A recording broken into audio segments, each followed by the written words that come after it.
This time on Watchers of Tomorrow, Jeremy.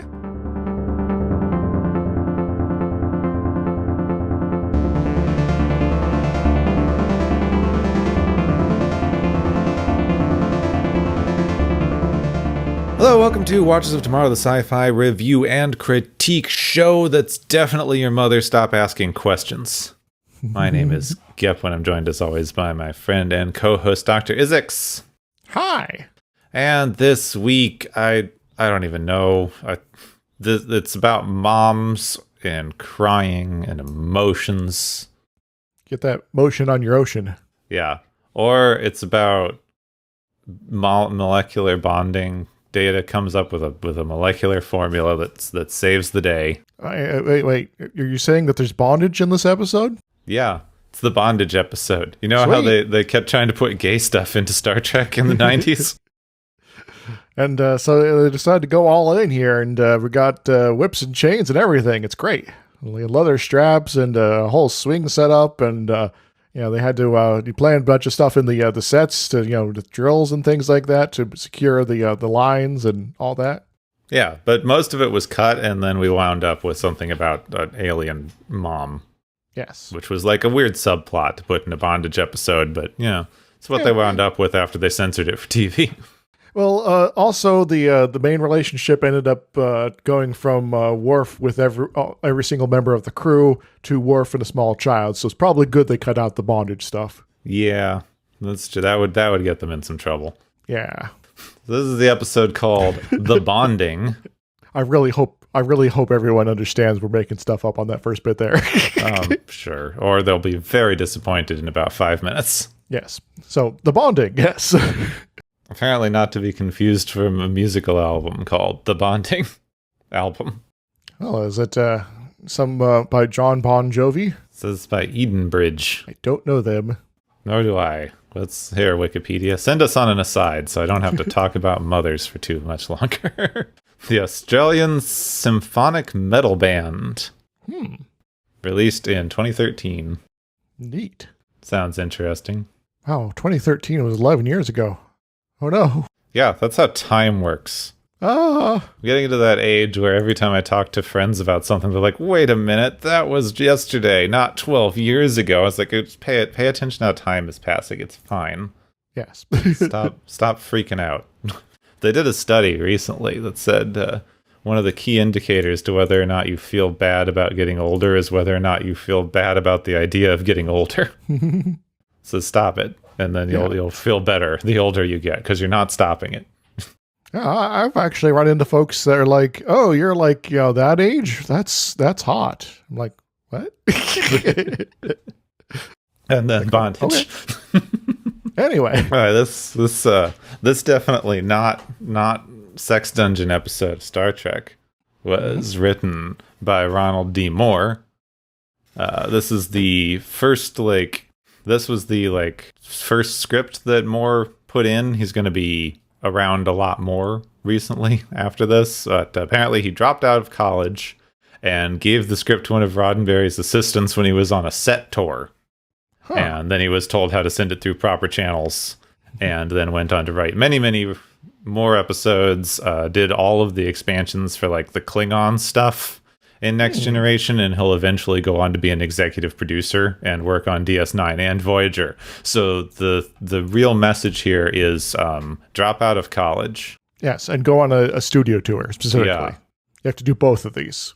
See, this is why everybody who's around my age was told to get jobs in weird ways by your parents, because they didn't understand that this is no longer how you got jobs. Yes. You didn't just wander into a studio and hand somebody a script and get given a job. Mm-hmm. So go out there and hit the streets. If you do that now, people think you're weird. Yeah, people think you're crazy. Yeah, because, that just doesn't happen anymore. They have these online applications for everything now. Yep. And if the job doesn't have that, it's probably either like just one guy looking to hire like one person, like repair their deck, which is not really regular work, or it's really sketchy. Yeah, if the AI algorithm doesn't like your resume, then you're not going to talk to a real person. Yeah. So, but back to Moore here. He became a staff writer, so he was involved in things like The Offspring, Best of Both Worlds for his story editor. Was also involved with Sins of the Father and things like that. And that's just Star Trek: The Next Generation episodes here. Yeah. He does a lot, which also goes to show all of you future writer people, given this is the episode that got him hired, you don't need to start that high. Yes. Because, this guy went on to be all like, I'm going to write the story for Mission Impossible 2, and then like this thing called Battlestar Galactica, the one from the early 2000s there, because otherwise you'd have to be a time traveler to go back to the original, and which, involved in developing that, and all sorts of spin-off things, including Caprica. And then he was like, all right, so what else can I do? I guess I can do a TV series called Outlander, and then this other TV series called For All Mankind, which I hear is all the rage with the kids these days. I haven't seen that one. Should get around to that. I've seen reviews for it. It looks pretty good. Very alternative history. But anyway, Star Trek. Yeah, we also have guest stars. This one's easy because there's only a couple of guest stars, unlike some of these episodes we get coming up. Oh no, you're going to throw a twist at me. Someone was in the FBI. No, I don't think so. At least I haven't seen that in my notes so far. So we have Susan Powell playing Marley Astor. And, Lieutenant. Yeah, Lieutenant Marley Astor. She started acting in the 70s. She was on shows like $6 Million Man, things in that range. Quincy M.E. She was also in the drama called Twirl and something called Streets of Justice. She's been in a lot of stuff that I personally have not engaged with, so I can't speak to some of this. But usually as a one-off guest roles, though she was a regular in a show called Dangerous Women in the early 90s. Warden Grayson. Danger. Oh, she was one of the cops. Okay. Yes. Does she come off as a cop in this episode? Sort of. She's got some cop energy. Very intense. Do what I say. Yeah. Like, if you do what I say, or I'm going to kill you all. Jeremy. You can't stop me. Yes. Then Gabriel Damon playing Jeremy Astor.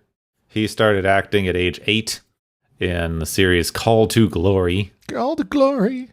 He was also guest star on shows like Punky Brewster and Amazing Stories. He later went into voice acting. You probably know him as the voice of Littlefoot in the original Land Before Time movie, and as Nemo in Little Nemo Adventures in Slumberland. Oh, yeah. That's a trippy movie and very strange. I do recommend folks watch it, though be prepared to be disappointed at the same time. Yeah, I know. It was a movie I really liked when I was younger. It's not great, but it is interesting. It is worth seeing, if a bit too weird. It's one of those things where it's like, yeah, this is a good movie to watch if you're looking for ways to sort of go outside the norm in filmmaking, but not all of the new ideas it's trying to explore there really work. Mm-hmm. But that's happened sometimes. Yeah. It's just, I don't know, if you like weird cartoons and you don't care about them being good, go for it. Yes. He was also in Planet Ibsen, which I have never heard of. Planet Ibsen? What is Planet Ibsen is about a tormented playwright who is forced to revisit his past while being trapped inside of his arch rival's most famous play. Sure. Yeah. Seems like a plot from The Librarians, honestly. Oh my god, the makeup on this guy. What? Why? Why did they make this costuming choice? I hate it. Welcome to the mid-2000s. There's something with like mutton chops and way too much forehead on a guy. I don't know how to describe it other than that. How else are you gonna show that you're balding? But it doesn't look like he's balding. It just looks like he has way too much forehead for his hair. Yes. Great. Okay. Anyway, moving on. Also, of course, Cole Meany. Yep. He's basically a main character at this point. It's kind of mean that they keep shoving him into guest star. True. So you're on like on a decent rate similar to Will Wheaton at this point, and you're just kind of the transporter guy. All right, story, such as it is. So the candles, they're important, but they're later. Lots of candles. 16 candles. No, that's a different thing. Anyway, yes. Enough dilly-dallying. Let's go! Soft serve. An away team that is led by Worf is surveying an archaeological site on a planet previously occupied by the... I'm not going to be able to pronounce this off of my notes anymore. Konanians. The Konomians. Konomians. Or maybe Konami? Konami! Konami, he's back! No, Konami. Konami's not been doing well. That's what happened. They destroyed themselves in a series of wars. Oh no! That's why Konami can't come up with a decent game to save their lives anymore. They should recreate that, the Lembier, the Napoleonic conquest game. They're gonna make it a pachinko machine if they do that, Drat. So this should be a very routine mission until disaster. Worf calls for an emergency beam up, and the ship's archaeologist has died. Oh no! Well, that means we have to figure out somebody else on the ship to be really into archaeology long term. Who's available? Yeah, maybe one of the main people. Yeah. So we don't have to just pull up random archaeologists, hire new actors. Yes. We'll have to explore that later, though. Yeah, if archaeology is so dangerous, this is like Indiana Jones style archaeology, so you need it to be a main character with plot armor. Yes, otherwise you get exploded. Worf informs Picard that they were exploring the tunnels when an ancient mine set off, hitting Lieutenant Astor full force and just like missing the rest of them by inches, basically. It could have been any one of them or all of them. It was completely random and unavoidable. Indeed. So that sucks. Yeah. Troy tells Picard that Astor had a son who's a 12-year-old boy named Jeremy, whose father also died and now is an orphan. This kid hit the Disney Parents Lottery. Indeed. I guess that means he gets his own TV show at some point, right? Yeah. And wacky hijinks and magic and not trauma at all. Yeah. So I guess we kind of get one of those or maybe two. No, just one. Worf wants to go with Picard to tell the boy, which is they constantly refer to him. It's almost like they didn't have a name before they wrote the script. Yeah. We're getting very God of War up in here. Boy! But Picard needs to go alone with Troy. He feels like some things the captain needs to do alone, and then he and Troy just walk off together. Yeah. Troy doesn't count as being there. But yeah, Worf, you're too much of a personality, I guess. Yeah. I would not want Worf to be the one to tell you someone died, personally. Like, just as far as like little kids go. Yes. Like, your mother has gone to Tovakor. Scream with me. I think the exception is Klingons over the age of 6 because they grow up so quickly. They're effectively adults at that point. So on the bridge, Wesley's upset because Picard gave him exactly the same news about his father when his dad died in an away mission. Why is this suddenly a thing now? Like, why are you remembering this just now, Wesley? Because he got reminded of it by somebody else dying in an away mission. But why has this not happened before this point? I mean, it was in the pilot, and then it was never mentioned again until now. Yeah. Well, I guess we gotta come up, use people's backstories at some point. Anyway. Riker does his wise man thing. Goes like, oh, you have to learn how to handle death in Starfleet. You don't, basically. Yes. The red shirts you can kind of ignore. The blue shirts we have to feel bad about. The red shirts we used to not feel bad about, but now it's like going to be like a 3-episode fallout at the very least, unless they come back from the dead. Yeah, now they're in command, so that's a problem. Picard's had doubts about having children on board the ship because, they're in danger. Troy goes, no one's ever completely safe, even on Earth. He probably has a better point, because Earth is very unlikely to be ordered to repel a Romulan invasion, right? Yes. The children don't really get to choose, make an informed decision about, putting their lives in danger. Mm-hmm. Which, yeah, that's a pretty good point. Yes. Now, I would like maybe so the thinking behind the Enterprise D, the Galaxy class sort of ships there, is that you can go on lengthy deep space missions, and you don't have to leave all the comforts of home behind because you bring your family along. The ship is very designed to be comfortable to live in. It's essentially a self-sustaining city that can be out in space for years on end. Yes. So maybe in terms of your deployments, you shouldn't be having the Galaxy class be the bulwark of the defenses along the neutral zone. Just throwing that out there. That's just because they're the flagship. They made this cool new thing, and they're like, this one's the flagship. That's neat. It needs to go do all the war stuff.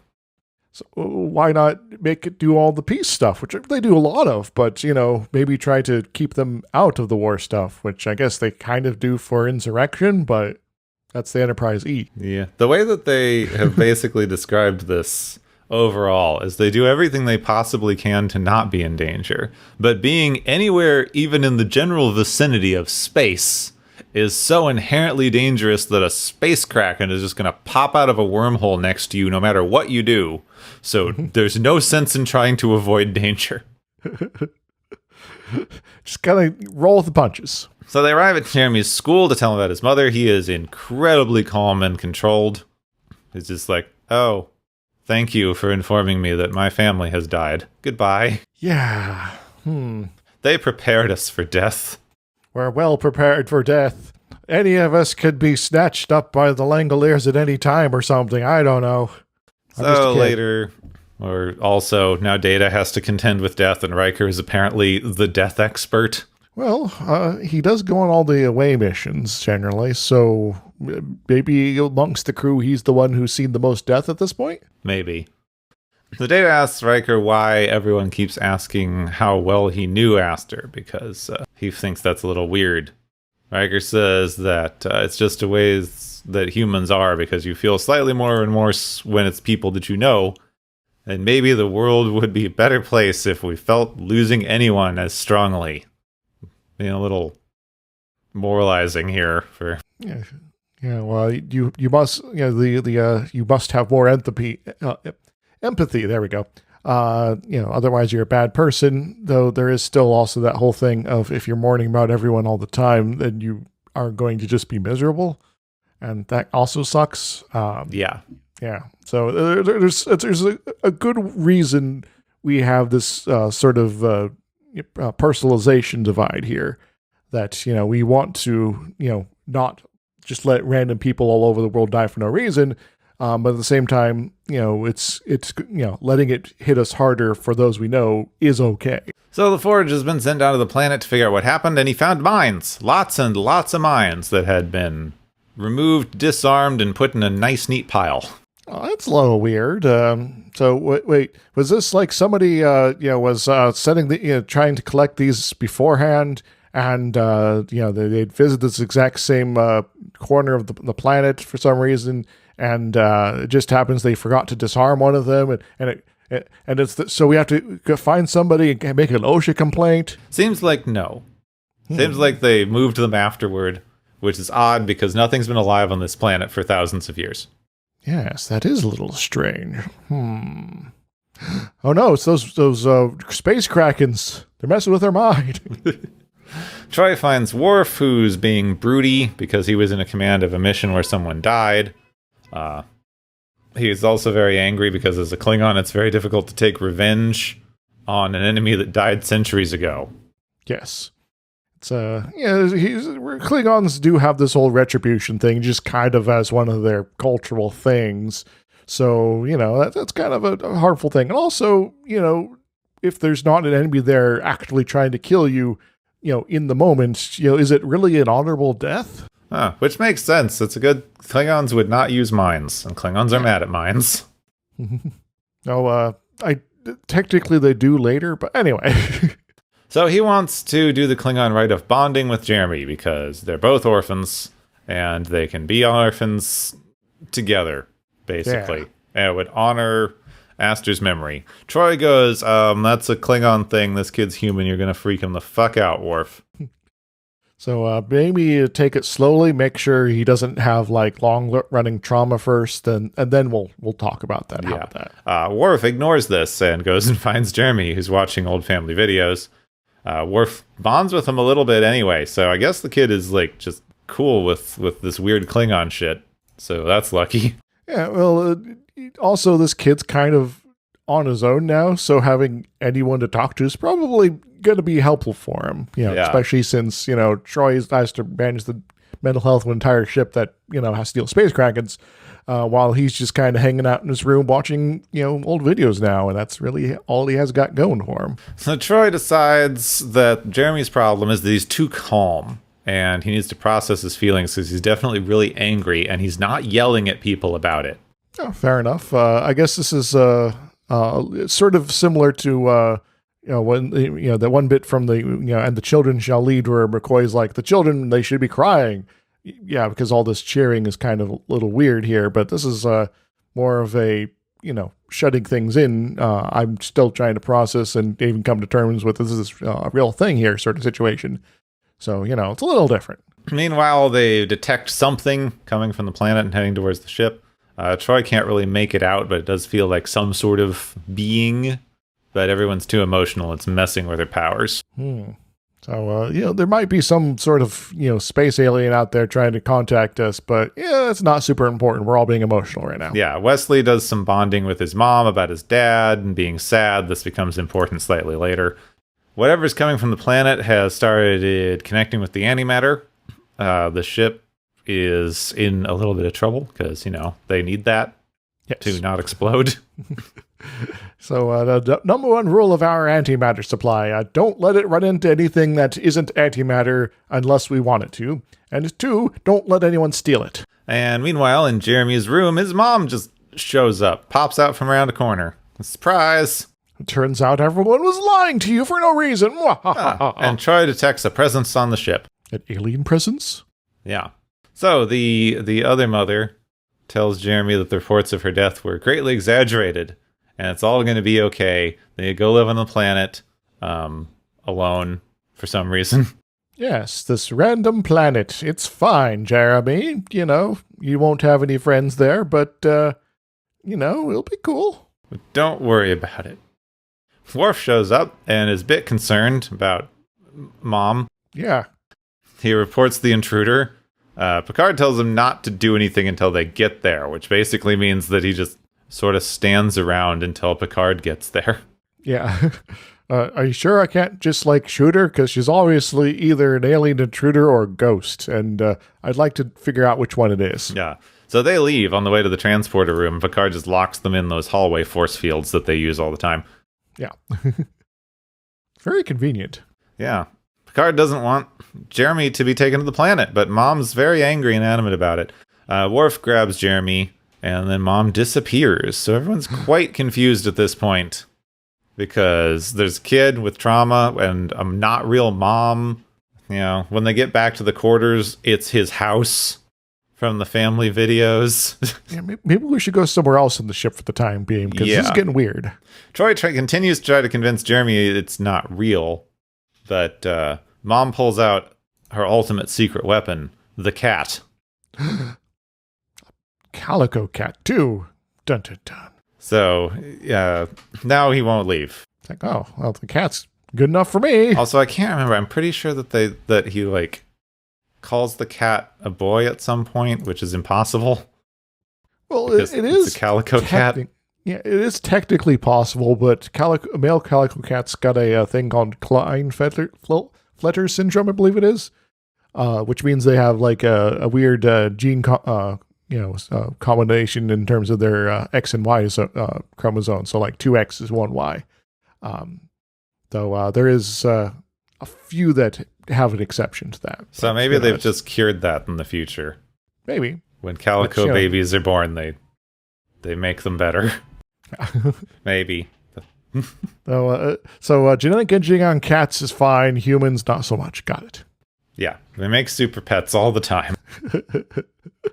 So Troy doesn't sense that the other mother is going to hurt Jeremy, but he also shouldn't leave and go to the planet, because that would be bad. Yep. Mom seems to have connected directly to the ship's power, so she seems to be getting their power from the ship overall. So maybe they can reinforce the shields to cut her off from the ship's systems and take some of her powerfulness away. Yeah, so she's basically running a holodeck in here, so yeah, if you just turn off the lights, it should be fine. Yeah, this does work, and the house disappears around Jeremy again. This kid is like, anger issues are the least of this kid's problems at this point. Yes, you're basically messing with his reality at this stage, and that's not healthy for someone who should be going through, mourning. Or everyone's very used to this by now. One of those. It's like the ship transforms around them every other day. Yeah, and this isn't the first time they've run into illusion-creating aliens either, so, reality's in flux again. And it will be forever forward. So now Mom's angry, and some sort of energy beam gets sent out from the planet and starts knocking out guards. They make the room the house again. This time they run to the transporter again, but Picard wants to talk so that they can work things out. They shut down the transporters in the nick of time so that she's forced to engage, one of these, like, we're going to run to the transporter, but we don't want to have a fight, so, like, we just turned it off in the nick of time. Yes. Meanwhile, in the future in Voyager, it's like every time the bad guys get to the transporter room, like the transporter operator like gets shot and dies, and no one really comments on it later. Yeah, they run through so many transporter operators in that show. Now that they're cornered, Mom can finally explain what's going on. Well, all right. So spooky ghost Mom, what's up? So she's a member of an energy species, one of those energy beings that keeps popping up. They shared the planet with the Cobardians, whatever they are, until they destroyed themselves in the war, and all the energy people were like, we don't want to watch that happen again. Mm-hmm. So now they are extreme pacifists and want to make sure no one ever gets hurt again. But they missed all the mines, I guess. Yes. I guess if you're not expecting someone to show up on your planet to go exploring, you don't get affected by landmines, you don't care about finding them. So apparently they feel sort of responsible for Jeremy's mom dying, and now they're going to take care of him because the war hurt somebody and they don't want anyone to be harmed. But as they point out, this is not going to help him for long, because he's going to be living on a random illusion planet for his whole life. Yeah, that's maybe not a good way to start your life. If you were able to, if you're a little older and you were able to fully consent and understand what's going on, maybe. But this stage, he's just a kid. Come on. Yeah, after you've had a long life and career and are confined to a wheelchair. Yes. Something like that, just as a random example off the top of my head. And you can actually converse with the aliens you're dealing with here as one person to another, as opposed to you just telling me you're going to be doing this now. There's some consent issues here, is what we're trying to say. So Wesley shows up now. He's here to emotionally fix everything. Oh, wait. So he's saving the ship again, but emotionally this time. Yeah. He talks to Jeremy about how when he lost his dad, he was super angry at Picard for a really, really long time, because why did he get to come back? And his dad didn't. But then he's just like, don't worry, I'm not mad anymore. Please don't be angry with me. Yeah, I'm not mad right now. Dun, dun, dun. Troy really pushes, really unnecessarily, for a counselor. This is bad therapy. It's like, Jeremy, don't you want to yell at Worf? Wouldn't you like to yell? Wouldn't that be a good thing right now? Aren't you angry? Come on, kid. Don't you want to let your rage out? Maybe start stabbing people? He yells at Worf for a little while, Then he's like, death's like that sometimes, sorry. Yeah. And now that we've proved that you can bully a child into emotional catharsis, Mom leaves. Well, I guess that solved that. Yep. Yep. Worf and Jeremy do a big Klingon ceremony with a lot of candles, Yes. family, and honor, etc. And now Jeremy is part of Worf's family, which is, I'm sure, going to weird things out later when he gets kicked out, gets reaffirmed, becomes emperor for however long, becomes an ambassador, joins somebody else's family. Yes. So short answer or explanation, I suppose, on all of that is that Worf will eventually get discommendated, then get recommendated to get his honor back in terms of official recognition by the Klingon Empire. And then at a later point, he pisses off Gowron and was sort of stripped of all his titles and things like that. So his family house still exists and still technically has his honor, but no other power and influence beyond that.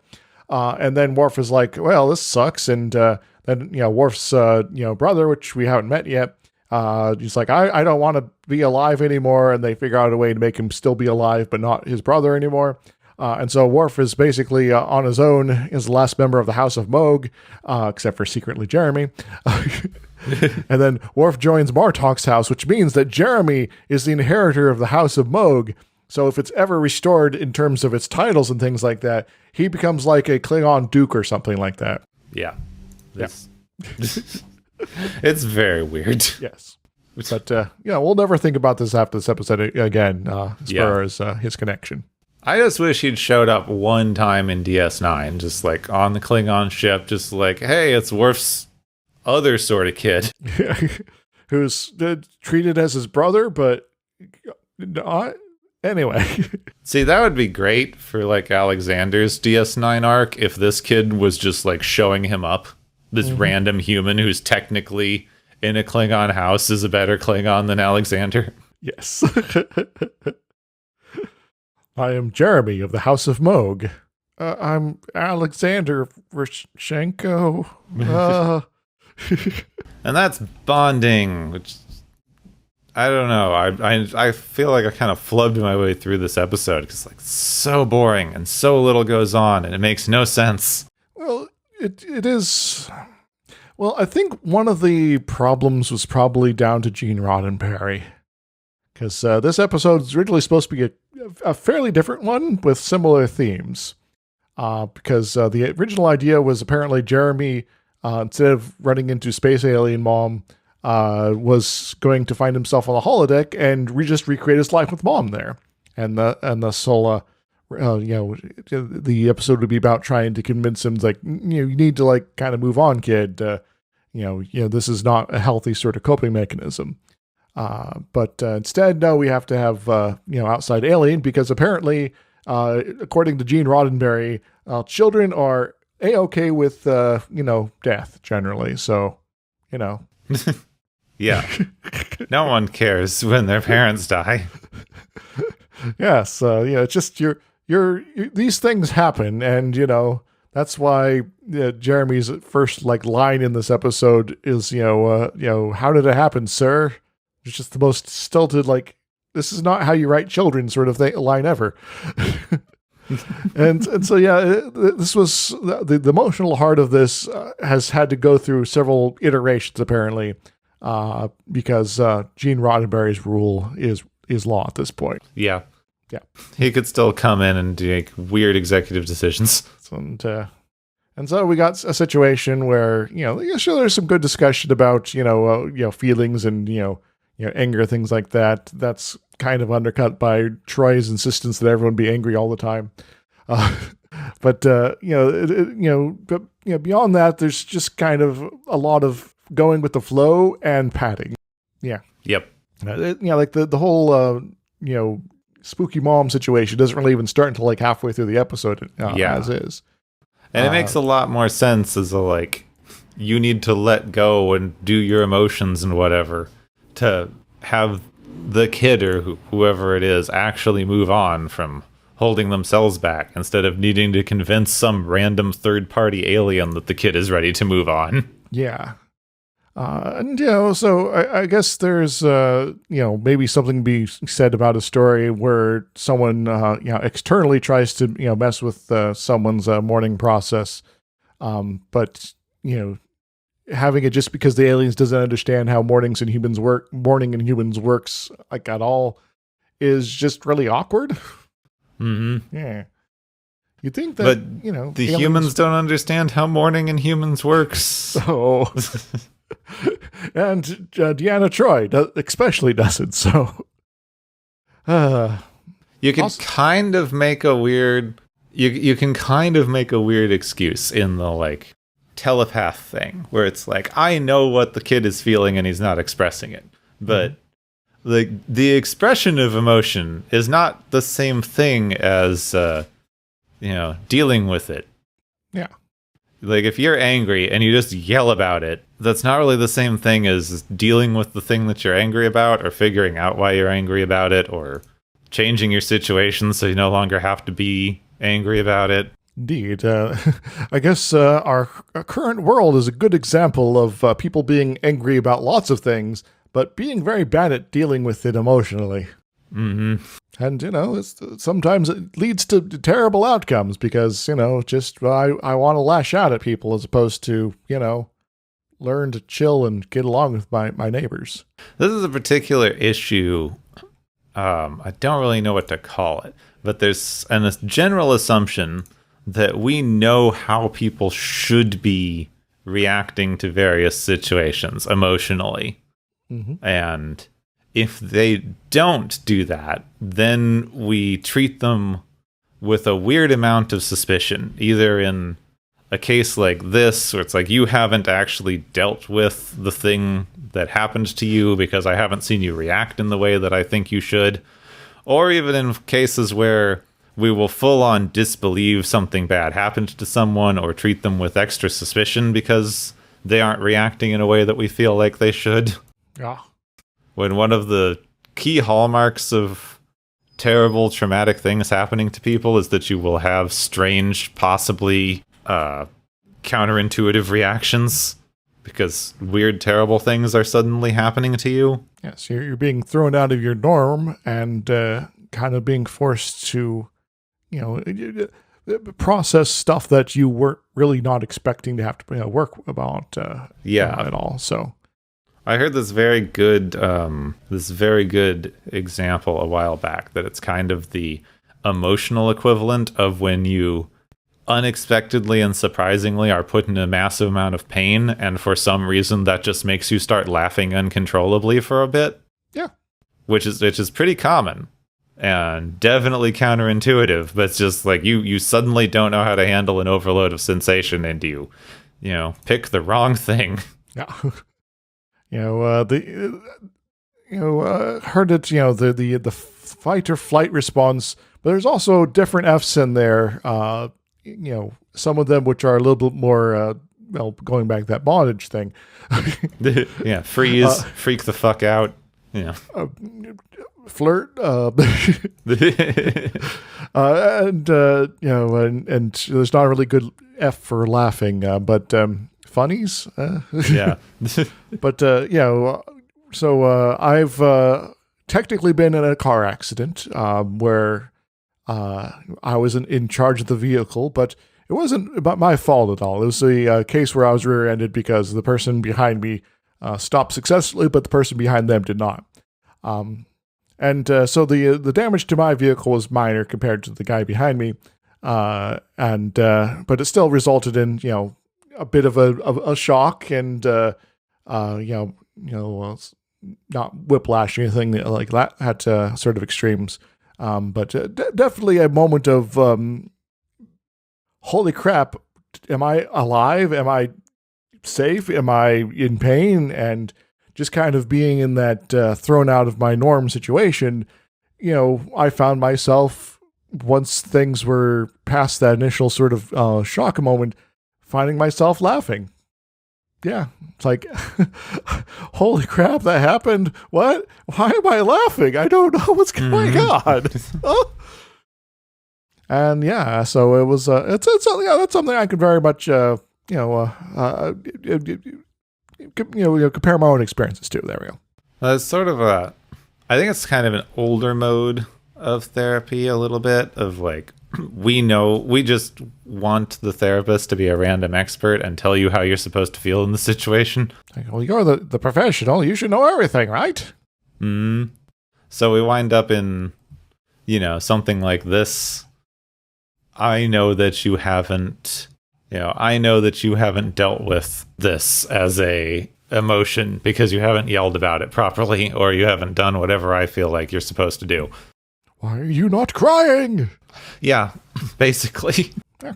Which is not a great way to handle the healing of trauma. Which trauma wasn't as big of a theory in the late 80s. Yeah, this is kind of an interesting example of the strange crossover that they were doing for this era of Star Trek, because they'd gotten to maybe having a therapist on the ship is important because they were in the era of therapy is a big thing that lots of people are engaging in. Mm-hmm. And maybe it's just as important as other health things, but it's still early on where certain kinds of talk therapy seem weird and archaic for where we're at now. Yes. And so you get this sort of it's like, well, this feels off because it kind of is. Well, it's hard to say because the way that we talk about things like therapy and mental health is very weird because we want it to advance in the same sort of way that we consider science and engineering to advance. Yeah, let's make our computer chips faster and smaller, and that's how we do therapy, right? Yeah, so you have stuff like, we used to think that, this kind of forced emotional catharsis was the right way to handle a situation. And then we figured out that this other thing is actually the right way to handle a situation. When really it's just there is no right prescribed way to handle a situation because everybody's going to need to handle a situation differently based on their own history, life experience, personality, whatever the fuck actually happened to them. So trying to shove everyone into exactly the same way of dealing with the situation is really the problem, as opposed to we found out that was a bad way to deal with the situation. It's like a unique person plus unique circumstances is something unique, as opposed to something cookie cutter that we can just overdefine in terms of the limits and right way to do things or something. Mm-hmm. Yeah. But we really love this idea of, we discovered that something is the way that the brain works, and now we can do whatever talk therapy thing, and that's the right way to handle this with science, because we like the idea that things advance, but not everything works that way, especially social sciences or complicated things with people. Indeed. I guess one of the things that I see crop up in sci-fi sometimes is the sort of a weird take that is exactly that. It's like, all right, we've, it's in TNG, we've mapped the brain and figured out the nature of pain, as we've learned in season 1. Mm-hmm. And so we can, make everyone not feel bad about everything scientifically in terms of this direct physical thing. And so we can expand that to all other parts of the mind now.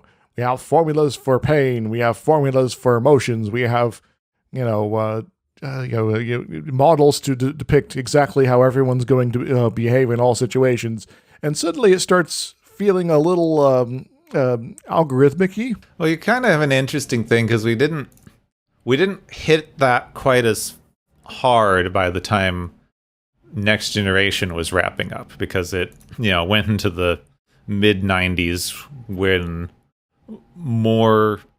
more of that stuff was starting to happen, but we hadn't quite hit a lot of the data-driven, we can prove that therapy works with numbers sort of thinking yet. We were still in a weird experimentation phase. Yeah. But it's really interesting to compare something like the way that they were handling it in the original series, because we have mapped the brain. We've figured out how all of the chemicals and neuro whatevers work because it's the future. And now we can stick someone in a flashy light chair and cure them of mental illnesses. Yeah.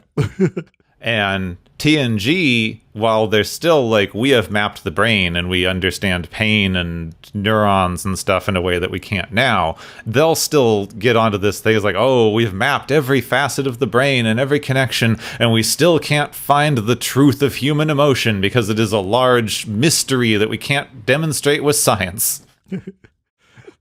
Well, I guess to compare TOS to TNG here, that the TOS, brain remaking fixing machines, sort of tropes that showed up there a couple times, could be cast in the TNG lens of, oh, those are for very specific things, not necessarily the full gamut of possible, human experiences. But it really goes to demonstrate the like differences that you have in the ways of thinking between the 60s and 70s and the 80s and 90s. Mm-hmm. Because in the 60s, it was very much, we have developed new drugs and new scientific methods of interacting with the brain, and psychedelics are showing us that there's all this like possible hidden potential to the human mind. If we take enough LSD, we can talk to dolphins. Hooray! Let's go talk to Flipper. Yeah. Or Darwin. Sequest reference. And a lot of that actually kind of got debunked to such a degree.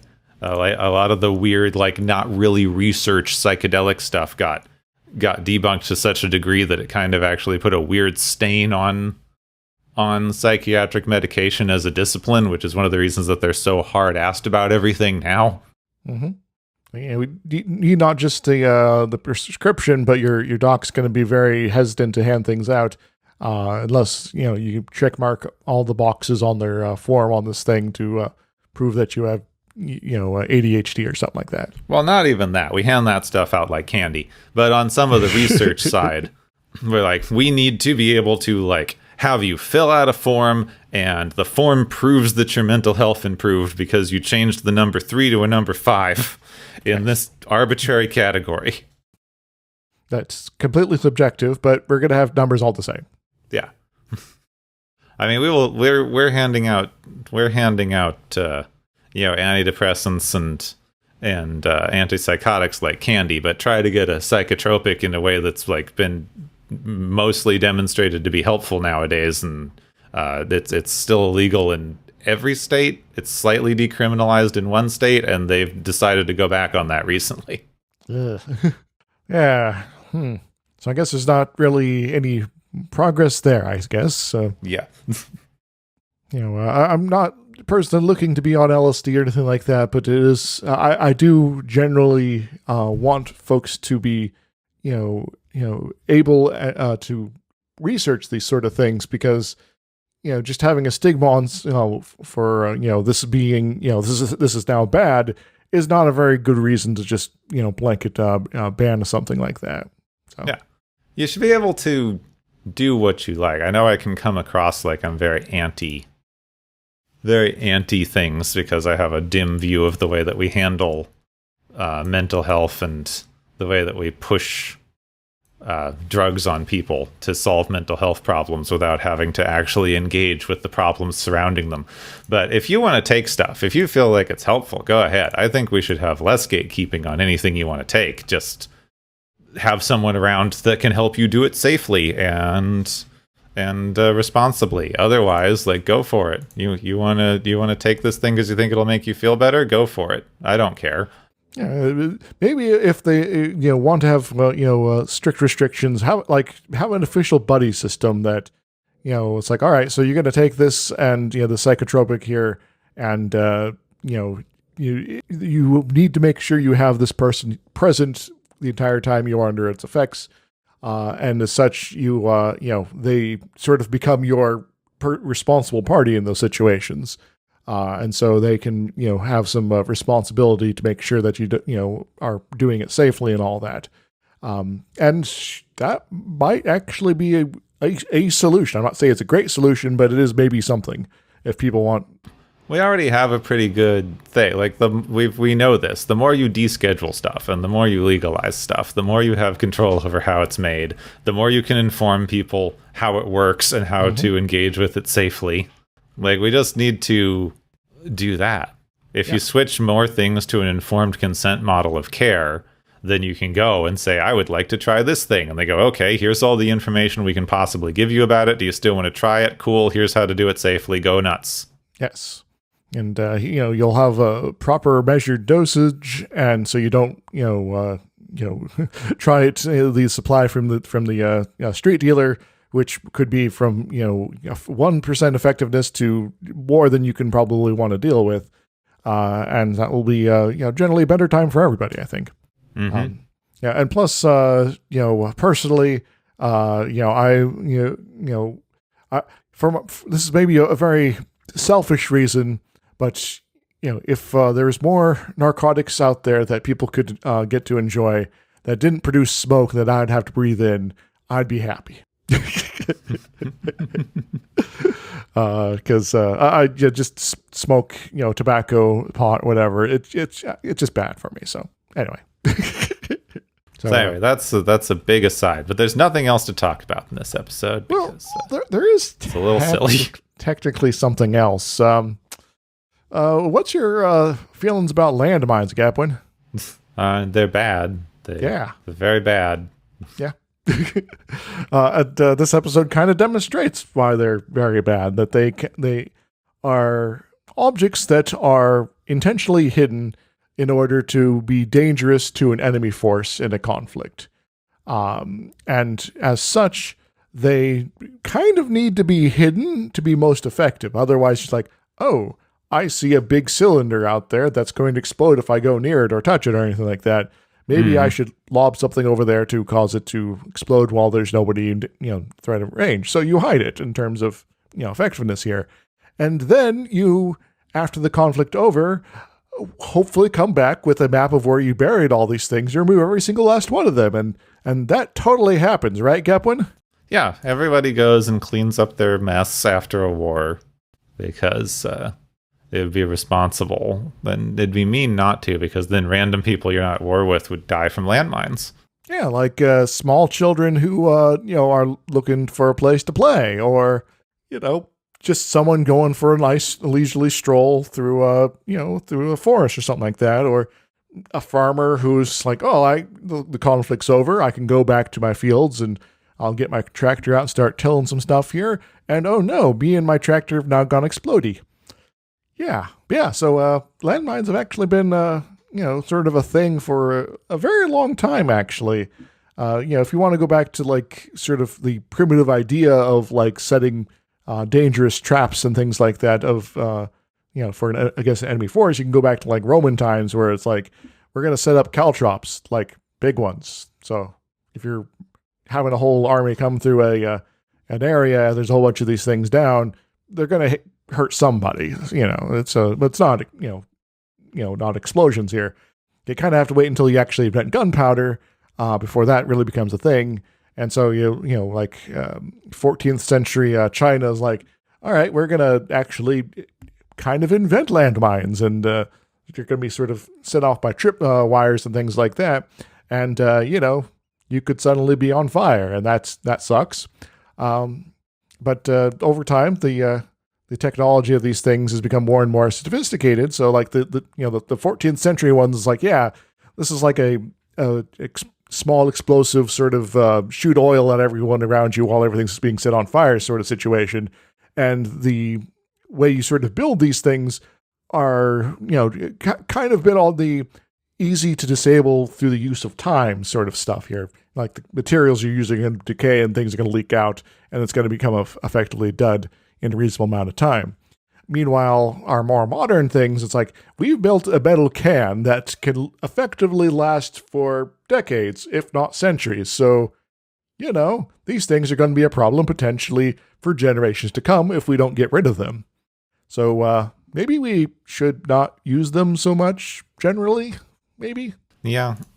I remember reading something a little while ago also that there's a particularly large problem with landmine cleanup, because cleaning up stuff after a war would fall on the winning party, but often doesn't. And it often falls on the losing party, especially if there's a bunch of mines and things in their territory. And then, some place that just lost a war doesn't have the best resources and infrastructure. So that's one of the main reasons that cleaning up stuff after wars is a particularly large problem. Because even if you won a war, you just expended a fuck ton of resources. And if you lost a war, you're definitely in no condition to be able to clean up after yourself. Indeed. And there's also, situations where there's kind of ongoing sort of guerrilla action, like even after the official, conflicts are over or instead of, where, who knows who is, setting up mines in areas in order to get the other side. And you as the, as the party that's setting them up are just not going to tell anyone where they are. And if your resistance group or whatever, or, gets completely wiped out, well, where these things are is now just completely lost. So people might not even realize that there's been landmines deployed into our region, and that sucks. Yeah, so there are treaties out there to try to decrease this, but not everyone's a signatory. Well, it's also one of those odd contradictions that you get with war as just a general enterprise. You're trying to cause a lot of damage and kill a lot of people in a particularly horrible way. And then we all agree that there's definite issues with that, and we try to mitigate some of them, but you wind up having to just get a bunch of people to agree to not use certain things or make weapons in certain ways. And once you get to a level of agreement of we are going to fight incredibly fairly, then you are at a level of agreement where you could probably avoid fighting each other and killing each other in the first place. Indeed. It's like, we've made all these treaties, maybe we can just be cool.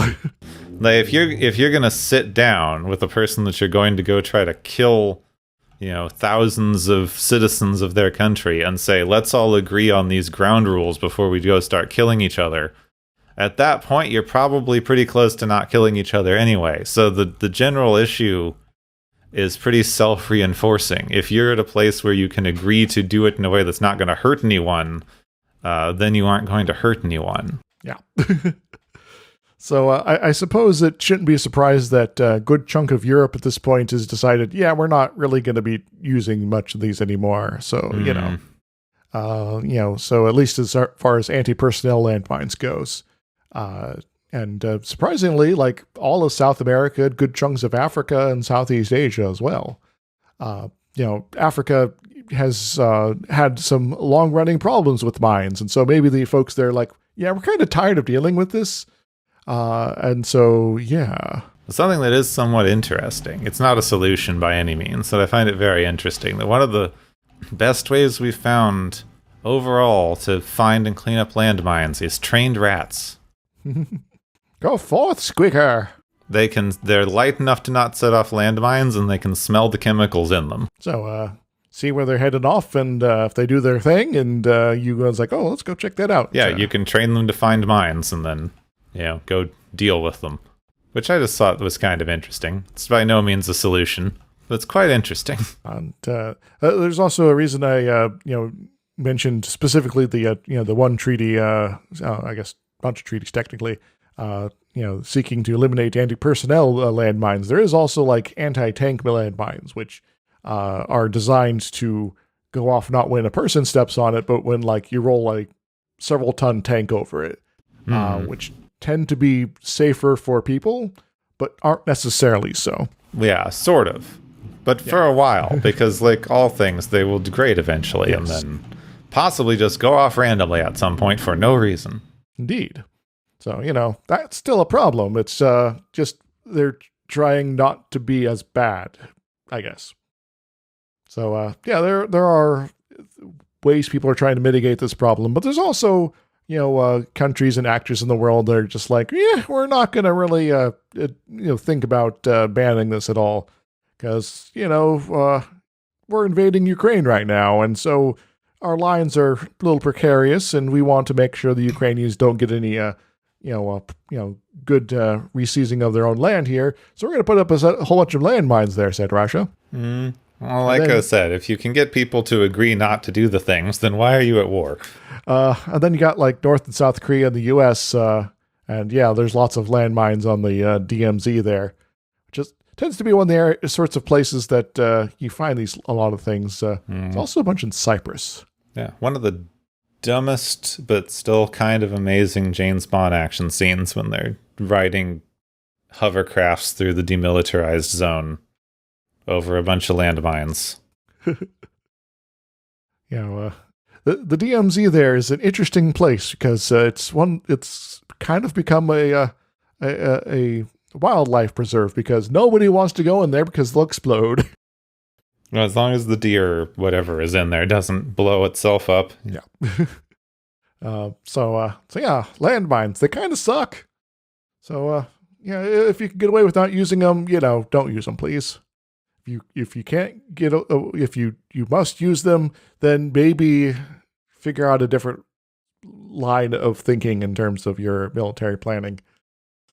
Yeah, I'd like to see a world without landmines. Yeah. Anyway, that's all I got. Yeah, now you've depressed everyone again. Yeah, I'm sorry. I'll try to do better next time. All right, so we depressed everybody. We talked about several things that are tangentially related to mommy issues. Yeah. And so it's probably time for the Galaxy's favorite game show. Woo!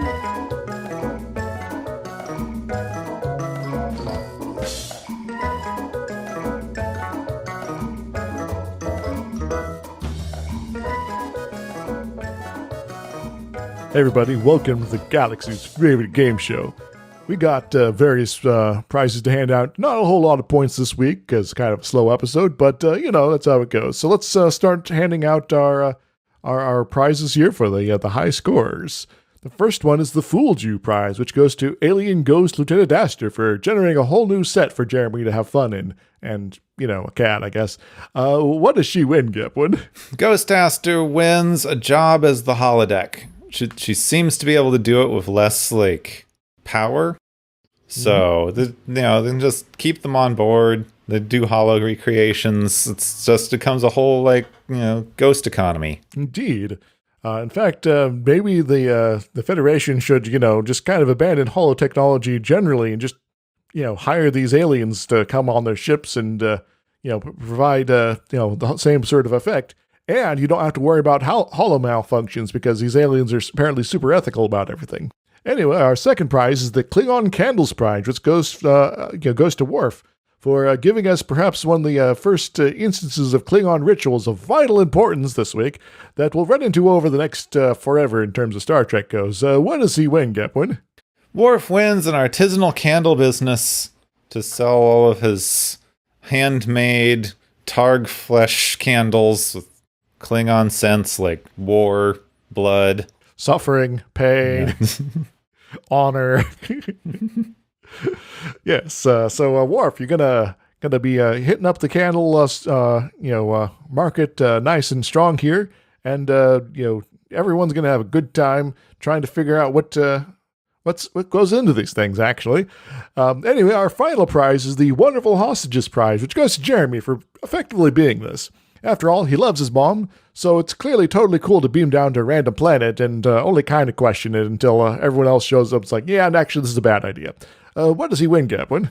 Jeremy wins a real therapist. I don't know what they're doing to these Federation kids, but they are weirdly calm about all of their parents dying. They have nothing to say about it when weird alien shit happens. They're way too willing to just wander off with any random person. This school system has failed very badly. Indeed. But maybe the future of Star Trek has been infected by Disney, so they think that they're going to have wacky hijinks going forward. Yeah, my mom died, so now I'm going to get to a magical kingdom full of fairies. Hooray! And that's why Ghost Mom is actually here, right? Yeah. Ghost Mom. She's the fairy godmother.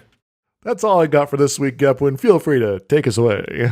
Now, thank you for joining us for this little thing that hopefully got you slightly less depressed. Well, the Galaxy's favorite game show! Woo!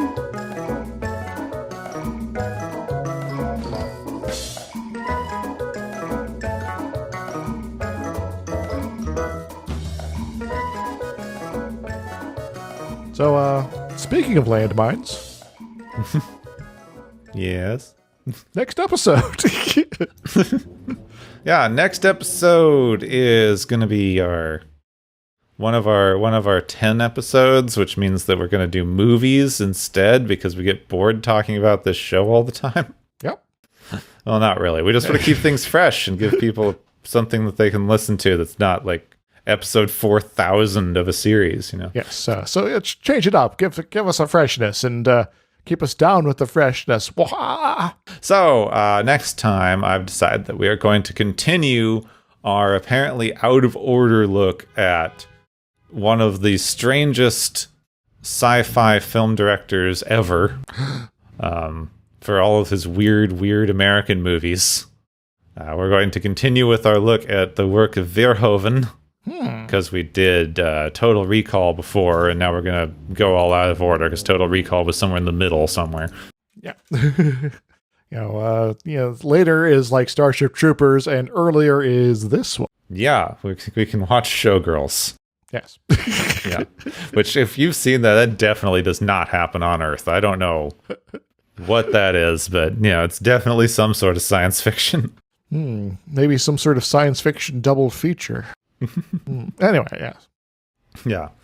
No, this one is it's about probably Jesus and might be propaganda. People are debating that quite a lot. Indeed. I guess one of the things is in terms of is it propaganda or not, is it trying to glorify the police, or is it trying to, I guess, demonstrate how they're being used as a tool in the machinery of capitalism here, independent of what the people involved in the actual organization really want or not. Yeah, it could be propaganda in the same way that Starship Troopers is fascist. Yeah. There's maybe some things to think about on that. So yeah, what are we going to be talking about specifically here? Yeah, so next time we're going to look at the most on-the-nose name for a movie ever created. It's Verhoeven's weird, possibly propaganda police epic, RoboCop. RoboCop? RoboCop 1. We're not gonna do 2 or 3 yet, unless people really want us to. I guess we don't have a Patreon for the show, but tell us to get a Patreon and give us a whole bunch of money for that, and maybe we'll do that. Yeah, that's a heck of a bar. First convince us to get a Patreon, then get on the Patreon, and then you can force us to do other movies. So, and that's how you get RoboCop 2 talked about. Yeah, and possibly RoboCop the animated series. Or the live-action RoboCop TV show that had some very confusing episodes that were trying to tackle welfare. Oof. Yeah. Or the RoboCop video game. We could live stream the RoboCop video game and make fun of it. Yes. Critique all of its choices. Which one of us will be playing it? I don't know. Somebody. I have the PlayStation, so maybe me. Was there also like a Sega RoboCop game back in the day? Yeah, way back. I think there might be one. I can't remember. There might have been one on the Super Nintendo. I know I used to have Punisher for the like original Nintendo. So I don't know if they did RoboCop. Yeah, I only played the Batman NES superhero game in terms of superhero games from that era. Though if I go back to the Atari era, there's always the Superman Atari game. Oof. It was kind of baffling. But was it better than Superman 64? Probably better. But anyway, RoboCop next time, right? Yes. Next time, RoboCop, Verhoeven, 80s. It's very 80s. Mm-hmm. So yeah, next time, RoboCop, we'll have a big propaganda debate, probably. Yeah, well, I guess we are due for it, given we already covered Dredd there. So yes, we've got another Dredd, 3 RoboCops. There's got to be way more future cop movies. Oh, Time Cop. Time Cop. Time Cops. The various Beverly Hills Cop movies. They're not really sci-fi, but we can pretend. The One, I just watched The One, that bad martial arts movie. Yes. The one where Jet Li is, going interdimensional and trying to, like, gather up all the power by killing all his duplicates. Because that's how that works, I guess. Yeah, it's like interdimensional Highlander. Yes. There could be only one. Yes. Yeah. Yes. Anywho, RoboCop, the baffling Jesus allegory. With the one with no lions. Your own personal Jesus. Next time on Watchers of Tomorrow, I buy that for $1.